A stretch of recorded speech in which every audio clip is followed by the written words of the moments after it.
जय हिंद दोस्तों, स्वागत है आपका मेरे YouTube चैनल टीचिंग बाय गौरव सर में। दोस्तों आज का हमारा टॉपिक है एडजेक्टिव। आवाज कैसी आ रही है मेरी? प्रॉपर बढ़िया आ रही है? कमेंट बॉक्स में कमेंट करके जरूर बता देना। और यहाँ पर आज हम एडजेक्टिव से रिलेटेड इस वीडियो में सभी वो रूल्स को कवर करेंगे जो आपके एग्जाम के उद्देश्य से बहुत ज्यादा इंपॉर्टेंट है। पूरा चैप्टर में बताऊंगा, आखिर इस चैप्टर में कौन कौन से कॉन्सेप्ट, कौन कौन से रूल्स है, उसके बाद हम प्रैक्टिस सेट पेपर लगाएंगे। तो अगर आप तैयारी कर रहे हैं यूपी टेट, टीजीटी, पीजीटी या सुपर टेट एग्जाम्स की, तो ये वीडियो आज आपके लिए बहुत ज्यादा बेनिफिशियल होने वाली है। तो हमें सीखना क्या है? एडजेक्टिव शुरू करने से पहले हमें ये समझना है कि एडजेक्टिव होता क्या है, आखिर ये एडजेक्टिव बना किसके लिए है, ये एडजेक्टिव कब नाउन बन जाता है, कब वर्ब बन जाता है। तो बहुत सारी चीजें हैं जो आपको नहीं पता है। तो कहां से शुरू करें? सबसे पहले हम बात करेंगे कि व्हाट इज एडजेक्टिव, आखिर एडजेक्टिव होता क्या है। उसके बाद हम शुरू करेंगे कि एक नाउन एडजेक्टिव कैसे बनता है। उसके बाद एक प्रोनाउन भी एडजेक्टिव कैसे बनता है। और उसके बाद हम सीखेंगे कि एक वर्ब, वर्ब की आईएनजी या वर्ब की थर्ड फॉर्म एडजेक्टिव कब बनती है। तो बहुत सारी चीजें हैं। और उसके बाद हम सीखेंगे काइंड्स ऑफ एडजेक्टिव, यानी कि एडजेक्टिव के कौन कौन से काइंड्स है और उनसे रिलेटेड एग्जामिनर क्वेश्चन आपके एग्जाम में कैसे देगा। और बहुत से ऐसे कॉन्सेप्ट हैं यहाँ पर मैं सब लेकर आया हूँ। इंपॉर्टेंट रूल्स हैं, फैक्ट्स हैं, बहुत सारे कॉन्सेप्ट हैं, वो सब हम इस वीडियो में कवर करेंगे। ठीक है, तो हमें ये समझना है पहले कि एडजेक्टिव आखिर होता क्या है, ये एडजेक्टिव कहाँ से बना, कहाँ से निकला। तो चलिए एडजेक्टिव शुरू करते हैं। What is adjective? तो व्हाट इज एडजेक्टिव, एडजेक्टिव क्या है, इसको शुरू करने से पहले मैं आपको बताना चाहूंगा, आपको ये जो 3 पॉइंट आपकी स्क्रीन पर दिख रहे हैं, पहला है आर्टिकल, दूसरा है एडजेक्टिव, तीसरा है प्रपोजिशन। एडजेक्टिव में अभी आपको बताऊंगा कि आखिर ये एडजेक्टिव होता क्या है। ये 3 पॉइंट जो है मोस्ट इंपॉर्टेंट है। आर्टिकल मतलब ए, एन और the. Definite article and definite article क्या होते हैं वो एक अलग टॉपिक है, लेकिन आपको ये याद रखना है कि अगर सेंटेंस में आर्टिकल दिख जाए, अगर सेंटेंस में एडजेक्टिव दिख जाए, एडजेक्टिव क्या होता है मैं अभी आपको बताऊंगा, और अगर प्रपोजिशन दिख जाए किसी भी सेंटेंस में, प्रपोजिशन मतलब इन, एट, ऑफ, अपॉन, ये सभी प्रपोजिशन होती है। प्रपोजिशन की मैं सभी रूल्स की स्पेसिफिक वीडियो लेकर आने वाला हूं, तो बिल्कुल चिंता मत करिए। आज हम एडजेक्टिव कवर कर लेते हैं। ये तीनों जो पॉइंट हैं, आर्टिकल, एडजेक्टिव, प्रपोजिशन, पूरी इंग्लिश ग्रामर में जो इनके बाद वर्ड आएगा, जो शब्द आएगा, वो क्या बनेगा? केवल और केवल नाउन बनेगा। नाउन नहीं तो वो प्रोनाउन होगा, क्योंकि प्रोनाउन नाउन की जगह आते। तो इस पॉइंट को बारीकी के साथ अपने दिमाग में बैठा लो। अब हम बात करेंगे एडजेक्टिव की। ठीक है, तो यहां पर द पेन इज रेड एक सेंटेंस लिखा है और एक फ्रेज है रेड पेन। अगर मैं दोनों पॉइंट की बात करूं, द पेन इज रेड, और रेड की बात करूं, ये रेड क्या है, ये रेड क्या है, तो आप क्या कहोगे? सर ये जो रेड है ये पेन के लिए आया है, और पेन में पूछूं पेन क्या है, तो आप कहोगे कि सर ये नाउन है। और दूसरे वाले फ्रेज की बात करूं, पॉइंट की बात करूं, रेड पेन, तो मैं कहूं रेड क्या है, तो आप कहोगे सर ये भी पेन के लिए आया है, नाउन के लिए आया है। हाँ या ना? आप कहोगे बिल्कुल ठीक है। तो आपने एक बात नोटिस करी कि नाउन जो होता है, नाउन के लिए जो वर्ड आएगा क्या बन जाएगा? एडजेक्टिव बन जाएगा। तो ऊपर वाले सेंटेंस में नाउन के लिए कौन सा वर्ड आया? आप कहोगे सर रेड आया। रेड क्या कर रहा है यहां पर? आप कहोगे सर इस पेन को क्वालिफाई कर रहा है, नाउन को क्वालिफाई कर रहा है, ये बता रहा है कि जो पेन है ना वो कैसा है? रेड है। और इसी सेंटेंस को, इसी वाले सेंस को मैं कुछ इस तरीके से लिख देता हूं, रेड पेन, तब भी ये क्या है? ये पेन नाउन है। नाउन के लिए ये जो वर्ड आया क्या बन जाएगा? एडजेक्टिव बन जाएगा। यानी कि अगर सेंटेंस में एडजेक्टिव आएगा तो हो सकता है वर्ब के बाद आ जाए, लेकिन आएगा नाउन के लिए ही। फ्रेज में नाउन के लिए ही आता है। कुल टोटल मेरा कहने का मतलब यह है कि जो एडजेक्टिव है पूरी इंग्लिश ग्रामर में, वो सिर्फ अपने दोस्त नाउन के साथ आता है। हाँ या ना? यहां तक चीज क्लियर हुई? एक और उदाहरण के माध्यम से समझते हैं। द क्वीन इज ब्यूटीफुल, मैंने कहा ये ब्यूटीफुल किसके लिए आया है, तो आप कहोगे सर ब्यूटीफुल तो क्वीन है। क्वीन क्या है? ब्यूटीफुल है। और क्वीन क्या है? ये नाउन है। इस हिसाब से ये जो एडजेक्टिव है तब भी किसके लिए आया? आप कहोगे सर नाउन के लिए आया, क्योंकि क्वीन तो नाउन है। और इसी को अगर मैं इस तरीके से बोल दूं, ब्यूटीफुल क्वीन, क्वीन क्या है? आप कहोगे सर नाउन है। और नाउन के लिए जो वर्ड आता है, ये जो ब्यूटीफुल आया है, ये क्या बन जाएगा? एडजेक्टिव बन जाएगा। तो मेरे बताने का उद्देश्य यह है व्हाट इज एडजेक्टिव के एडजेक्टिव क्या होता है। तो एडजेक्टिव पूरी इंग्लिश ग्रामर में केवल नाउन को क्वालिफाई करता है, नाउन के लिए आता है। एक तरीके से ये कहें कि नाउन की इसके साथ दोस्ती है। जहां एडजेक्टिव आएगा वहां इनका दोस्त नाउन भी आएगा। ये पॉइंट क्लियर हुई? हाँ या ना? Very good. दोस्तों ये भी आपको याद रखना है, वर्ब किसी भी सेंटेंस में अगर आपको दिख जाए तो वर्ब से पहले सब्जेक्ट आता है, और वर्ब के बाद ऑब्जेक्ट आता है। और पूरी इंग्लिश ग्रामर में इन दोनों का केवल एक ही काम होता है, नाउन या प्रोनाउन बनने का, और उसके सिवा कोई भी पार्ट्स ऑफ स्पीच का यहाँ पर वर्ड नहीं बनेगा। यानी कि या तो ये नाउन बनेगा या प्रोनाउन बनेगा। सब्जेक्ट और ऑब्जेक्ट का केवल पूरी इंग्लिश ग्रामर में यही काम होता है। ये वर्ब नहीं बनेगा, प्रपोजिशन नहीं बनेगा, कंजक्शन नहीं बनेगा, कुछ भी नहीं बनेगा, केवल नाउन या प्रोनाउन बनेगा। हाँ या ना, ये बात क्लियर हुई। अब बढ़ते हैं आगे। यहां पर अब हम जानेंगे कि एक नाउन एडजेक्टिव कैसे बनता है, एक प्रोनाउन एडजेक्टिव कैसे बनता है, और एक वर्ब भी एडजेक्टिव कैसे बनती है। ये जो मैं पॉइंट्स आपको बता रहा हूँ, ये जो रूल्स कॉन्सेप्ट मैं आपको बता रहा हूँ, उसको नोटबुक में नोट डाउन करके चलिएगा, ताकि एग्जाम टाइम पर आप अच्छे तरीके से रिवाइज कर सको। ठीक है, चलिए बढ़ते हैं आगे। तो यहाँ पर दोस्तों अब हम सीखेंगे कि एक नाउन एडजेक्टिव कैसे बनता है। तो ये कैसे पता करें कि एक नाउन एडजेक्टिव बनता है। तो यहाँ पर देखो, मैंने कुछ सेंटेंसेस लिखे हैं, सेंटेंस के माध्यम से मैं आपको सभी चीजें स्पष्ट कर दूंगा। Gold is a precious metal. तो यहाँ पर मैं अगर बात करूं गोल्ड की, कि गोल्ड क्या है, और आई हैव अ गोल्ड चेन, इसमें मैं बात करूं कि गोल्ड क्या है, तो आपका जवाब क्या होगा। बहुत सारे बच्चे कंफ्यूज हो गए होंगे कि सर ये गोल्ड यहाँ पर क्या है, यहाँ पर क्या है, कुछ समझ में नहीं आया, थोड़ा बढ़िया तरीके से समझाओ। चलो बढ़िया तरीके से समझा देते हैं। मैंने अभी बताया था कि वर्ब से पहले क्या आता है, सब्जेक्ट, और वर्ब के बाद क्या आता है, ऑब्जेक्ट। हाँ या ना, आप कहोगे ठीक है सर। और ये दोनों का क्या काम होता है पूरी इंग्लिश ग्रामर में, नाउन या प्रोनाउन बनने का। हाँ या ना। तो यहाँ पर अगर मैं सेंटेंस की बात करूं तो वर्ब क्या, आप कहोगे सर इज जो है ये वर्ब है। वर्ब से पहले क्या आता है, आप कहोगे सर सब्जेक्ट आता है। सब्जेक्ट क्या बन रहा है, यहाँ पर नाउन बनता है। तो यहाँ पर जैसे ही ये गोल्ड सब्जेक्ट बना, क्या हो जाएगा, नाउन हो जाएगा। ये वाला पॉइंट क्लियर हुआ। दूसरे वाले सेंटेंस में मैंने आपको बताया था कि आर्टिकल, एडजेक्टिव और प्रेपोजिशन ये किसके लिए आते हैं, आप कहोगे सर नाउन, बताया था नाउन या प्रोनाउन के लिए आते हैं। तो यहाँ पर आर्टिकल आपको दिख रहा है, आर्टिकल किसके लिए आएगा, आप कहोगे सर नाउन के लिए आएगा। ये गोल्ड के लिए नहीं आया आर्टिकल, ये नाउन के लिए आया है। और नाउन के लिए जो वर्ड आते हैं वो क्या बन जाते हैं, एडजेक्टिव बन जाते हैं। तो यहां पर जो गोल्ड है वो एडजेक्टिव है, और यहां पर जो गोल्ड है वो नाउन है।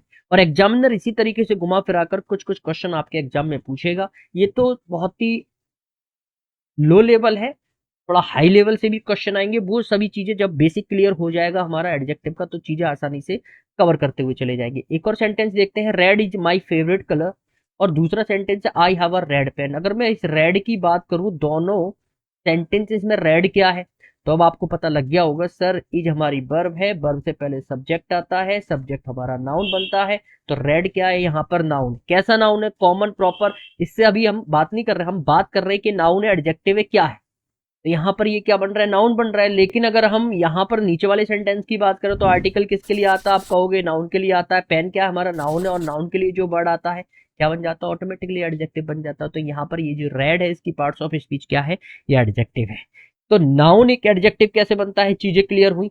अब हम समझेंगे प्रोनाउन एक एडजेक्टिव कैसे बनता है। तो दोस्तों नेक्स्ट जो पॉइंट है, पॉइंट नंबर 2, कि प्रोनाउन एक एडजेक्टिव के रूप में कैसे यूज किया जाता है किसी भी सेंटेंस में, वो यहां पर हम सीखेंगे, जानेंगे, समझेंगे। तो प्रोनाउन एज एन एडजेक्टिव का रोल कैसे प्ले करेगा, यहां पर आपको कुछ वर्ड्स दिखाई दे रहे होंगे, कुछ यहां पर है और कुछ यहां पर है। अगर मैं आपसे कहूं एक प्रोनाउन का काइंड होता है पजेसिव प्रोनाउन।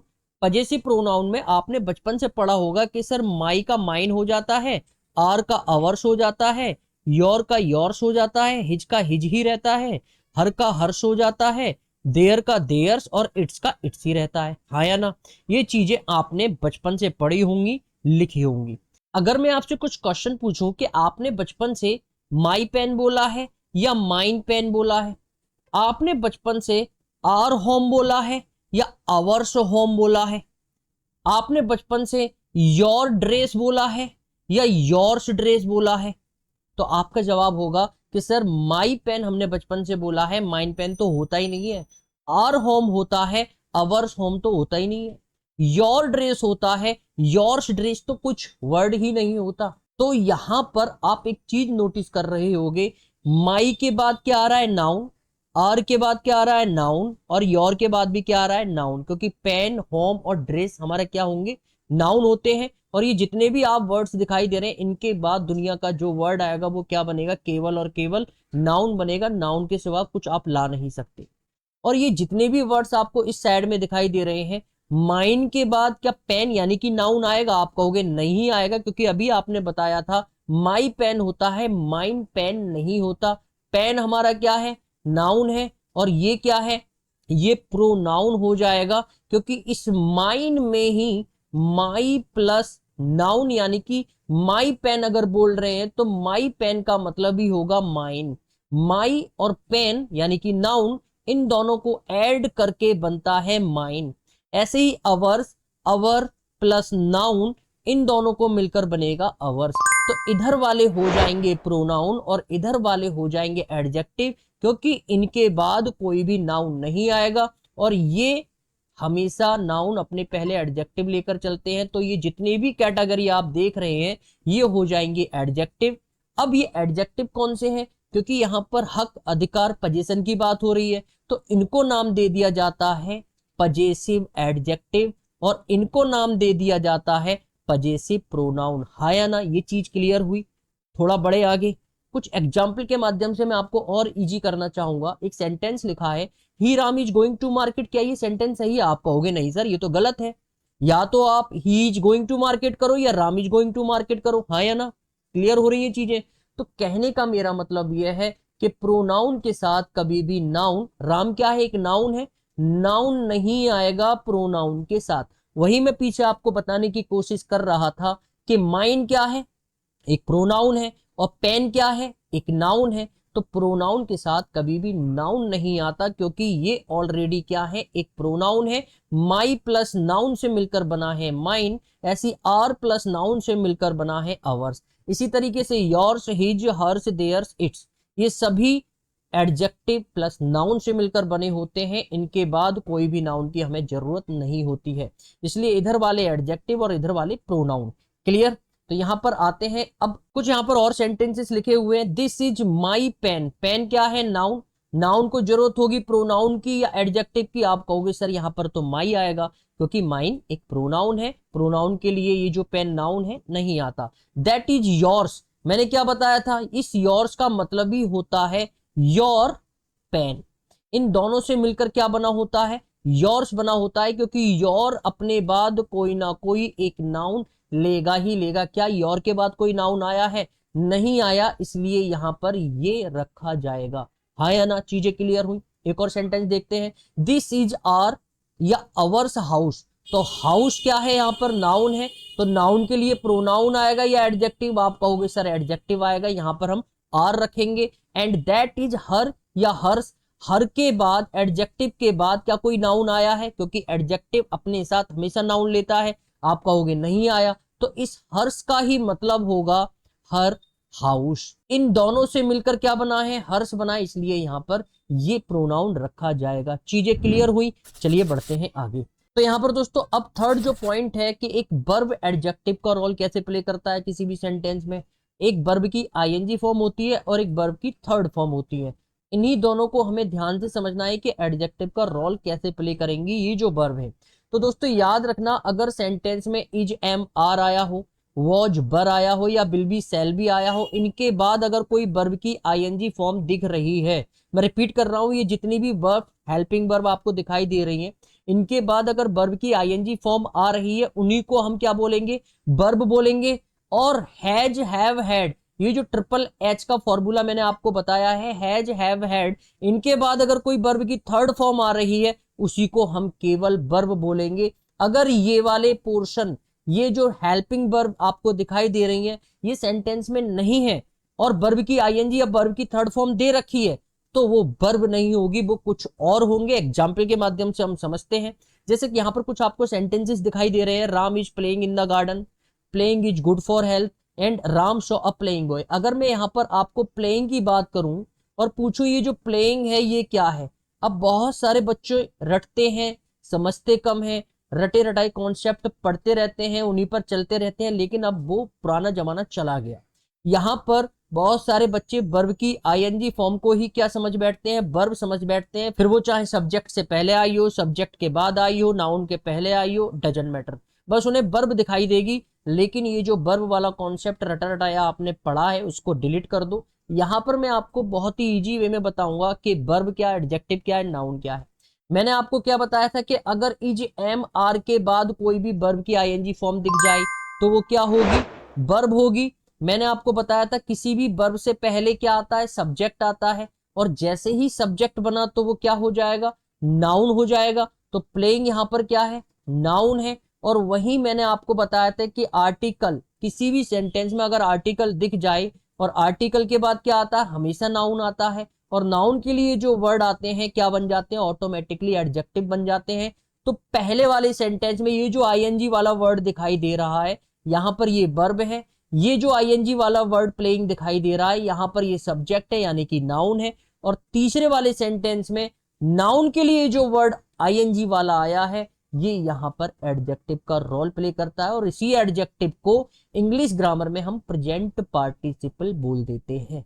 हाँ या ना, चीजें क्लियर हुई, आगे बढ़े, वेरी गुड। तो दोस्तों कुछ और एग्जाम्पल के माध्यम से हम समझते हैं। यहाँ पर आपके सामने कुछ सेंटेंसेस दिखाई दे रहे हैं, जैसे Ram has eaten the boiled eggs, Ram has boiled the eggs, boiled is an adjective in this sentence. तो यहाँ पर अगर मैं बॉइल्ड इस वर्ड की पार्ट्स ऑफ स्पीच की बात करूं कि तीनों सेंटेंसेस में ये जो बॉइल्ड है ये क्या है। और दोस्तों मैं आपको बताना चाहूंगा, इसी तरीके से एग्जामिनर आपको कंफ्यूज करेगा। आपके एग्जाम में अलग अलग प्लेस पर अलग अलग वर्ड की पार्ट्स ऑफ स्पीच वो पूछेगा, आप कंफ्यूज हो जाओगे। चीजें समझ में आ रही होंगी मेरे द्वारा जो मैं आपको बता रहा हूं। इन पॉइंट्स को अपनी नोटबुक में नोट डाउन करके रखिएगा, ये अच्छे कॉन्सेप्ट है, फ्री ऑफ कॉस्ट में आपको दे रहा हूं। अगर तब भी आपको कोई कंसर्न है, कोई प्रॉब्लम है, तो आप नीचे कमेंट बॉक्स में मुझे बता सकते हैं, ठीक है। तो यहां पर हम कहा थे कि Ram has eaten the boiled eggs. तो यहां पर मैंने आपको बताया था कि अगर किसी भी सेंटेंस में आर्टिकल दिख जाए, आर्टिकल के बाद क्या आता है, हमेशा नाउन आता है। तो एग्स क्या हो जाएंगे, यहां पर हमेशा नाउन हो जाएंगे। यहां पर नाउन है, हाँ या ना। और नाउन के लिए जो वर्ड आया है, ये जो वर्ब की थर्ड फॉर्म वाला वर्ड है, ऑटोमेटिकली क्या बन जाएगा, एडजेक्टिव बन जाएगा। और इसी B3 वाली एडजेक्टिव को इंग्लिश ग्रामर में नाम दे देते हैं पास्ट पार्टिसिपल। क्या नाम दे दिया जाता है, पास्ट पार्टिसिपल। क्लियर हुई, हाँ या ना, आगे बढ़े। एक और एग्जाम्पल से समझते हैं। Ram has boiled the eggs, मैंने आपको बताया था ट्रिपल एच का फॉर्मूला, हैज, हैव और हैड। इनके बाद हमेशा वर्ब की थर्ड फॉर्म आती है। तो यहां पर हैज क्या है, हमारी हेल्पिंग वर्ब, और हेल्पिंग वर्ब के बाद अगर वर्ब की थर्ड फॉर्म दिख जाए उसे ही हम क्या बोलते हैं, वर्ब बोलते हैं। क्लियर हुआ। तो यहां पर जो बॉइल्ड है इसकी पार्ट्स ऑफ स्पीच क्या है, ये वर्ब है। थर्ड वाली सेंटेंस में इज हमारी क्या है, वर्ब है। और वर्ब से पहले क्या आता है, सब्जेक्ट आता है। जैसे ही ये सब्जेक्ट बना क्या बन जाएगा, नाउन बन जाएगा। तो इस वाले पार्ट्स ऑफ स्पीच की बात करें तो इस वाले बॉइल्ड नाम का ये जो वर्ड है, ये यहां पर क्या बन रहा है, नाउन बन रहा है। क्लियर हो रही है चीजें, बढ़ते हैं आगे। तो दोस्तों इस तरीके से हमने जो एडजेक्टिव होता है वो कैसे बनता है, नाउन, वर्ब, और जो प्रोनाउन होता है वो एडजेक्टिव का रोल कैसे प्ले करता है, मैंने सभी चीजें जो बेसिक है, जो इनिशियली स्टेज है, वो सभी क्लियर कर दिया है। अगर कोई प्रॉब्लम है तो नीचे कमेंट बॉक्स में आप कमेंट करके बता सकते हैं। अगली वीडियो काइंड्स ऑफ एडजेक्टिव से रिलेटेड है, यानी कि कौन कौन से वो काइंड से एडजेक्टिव के, जैसे यहाँ पर proper adjective, adjective of number, adjective of quantity, possessive adjective, distributive adjective, interrogative adjective, demonstrative adjective, exclamatory adjective, emphasising या एडजेक्टिव ऑफ क्वालिटी, ये जितने भी काइंड्स है अब हम शुरू करेंगे एडजेक्टिव के काइंड्स, और बारी बारी से एक एक करके इन सभी को सीखेंगे कि आखिर ये होते क्या है। और भी बहुत सारे रूल्स हैं इसके, अलग काइंड्स ऑफ एडजेक्टिव। जब ये खत्म हो जाएगा तो एडजेक्टिव से रिलेटेड जो अलग कॉन्सेप्ट है वो भी मैं आपको प्रोवाइड कराऊंगा। तो दोस्तों अगर पहली बार मेरी वीडियो को देख रहे हैं तो चैनल को सब्सक्राइब करके मेरे से जुड़ सकते हैं। और अगर मेरी वीडियो के लिंक्स आपको नोटिफिकेशन के माध्यम से चाहिए तो बेल आइकन पर ऑल पर करके सेलेक्ट कर दीजिएगा। मेरे द्वारा बनाई गई हर एक वीडियो का नोटिफिकेशन आपको प्रॉपर वे में मिलता रहेगा। तो नेक्स्ट वीडियो में काइंड्स ऑफ एडजेक्टिव की फिर दोबारा मिलते हैं। जब तक के लिए आप अपना ख्याल रखिए, बाय।